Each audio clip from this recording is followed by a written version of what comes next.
Salut à tous, David et moi on est de retour ici à Bruxelles au Salon de l'Auto. Pour l'occasion, j'ai sorti ma cravate car cette fois on va vraiment vous présenter les plus belles voitures. Regardez, elles sont juste là.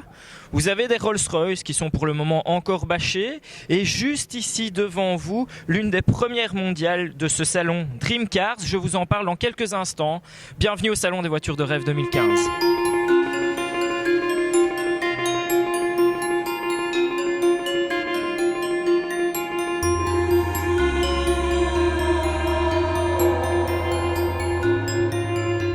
Comme dans notre première vidéo, on commence par la Belgique. Cette voiture est 100% belge, 100% électrique et c'est une première mondiale. L'Icar 333. 333 pour 3 places, 3 roues et 300 km d'autonomie. Ce prototype est vêtu d'une carrosserie en lin car c'est une production bien de chez nous. L'Icar sera déclinable en pick-up, en roadster de 3 ou 4 places. L'autonomie varie entre 150 et 300 km en fonction du choix du client et le tout est entraîné par la roue arrière. Un prix, 18 000 €. Et ce n'est pas la seule belge car Imperia, marque ressuscitée en 2008, expose aussi son chef-d'œuvre nommé GP. C'est presque aussi propre puisque cette fois c'est hybride. Le 1600 4 cylindres se marie avec le moteur électrique pour offrir une puissance cumulée de 371 chevaux et jusqu'à 60 km environ en full électrique. On s'éloigne de la Belgique, mais pas encore tout à fait, car cette Ferrari F12 Tour de France 1964 a été taillée sur mesure pour Francorchamps Motors, basée ici à Bruxelles. Avec sa bande jaune, elle rappelle les 250 GTO de l'écurie Francorchamps qui signèrent un doublé en 1964, avec au volant Lucien Bianchi notamment. On en profite d'ailleurs pour rendre hommage à son petit-neveu, Jules, encore dans un état très délicat après son crash au Grand Prix de F1 du Japon l'an dernier. Et décidément, ce salon 2015 est loin d'être inintéressant, car une marque quasiment méconnue nous fait l'honneur de dévoiler l'un de ses modèles en première mondiale, la Noble M600 Speedster, quasiment aucune aide électronique, V8, biturbo, 650 chevaux.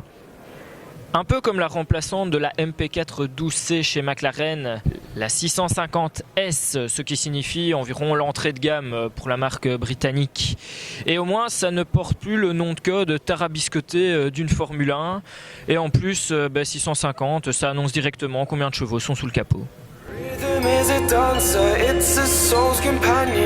Pour vous parler de cette œuvre signée Lambo, je vais me baser sur les expériences de certains collègues chanceurs qui ont pu en prendre le volant.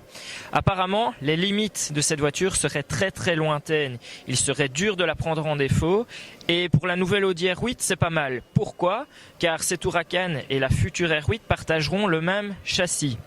Sous le capot, ici, Lamborghini Huracan, V10. 610 chevaux, c'est 5 de plus que sa concurrente au cheval cabré, la Ferrari F458 Speciale. On reste chez les Italiennes avec cette Alfa signée par le carrossier milanais Touring Superleggera.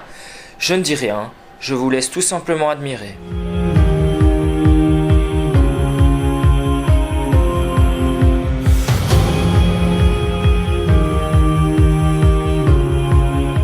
Ça, c'est le genre de véhicule tout à fait atypique. Vous le voyez, c'est un prototype V6 Ford de 350 ou 450 chevaux, taillé pour la course, et pourtant, cette radicale est homologuée pour la route. Ils sont vraiment fous, ces Anglais.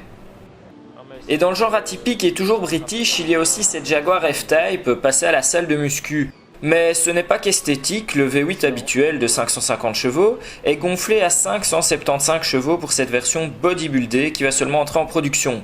Est-ce une bonne nouvelle ? Pas vraiment, il n'y en aura que 250 exemplaires produits.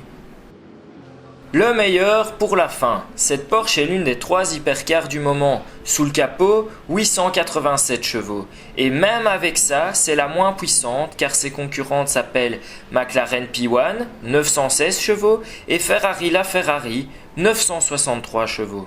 Dans tous les cas, j'ai eu la chance de monter en passager dans cette voiture et de vivre un launch control. Vous savez, pied gauche sur le frein, pied droit sur l'accélérateur. On attend que le launch control se mette en place. Mise à feu, on lâche les freins et 0 à 100 en 2 secondes 6. J'en ai eu l'estomac tout retourné et j'en garde une superbe expérience. C'est aussi ça, la sensation que procurent les voitures de rêve.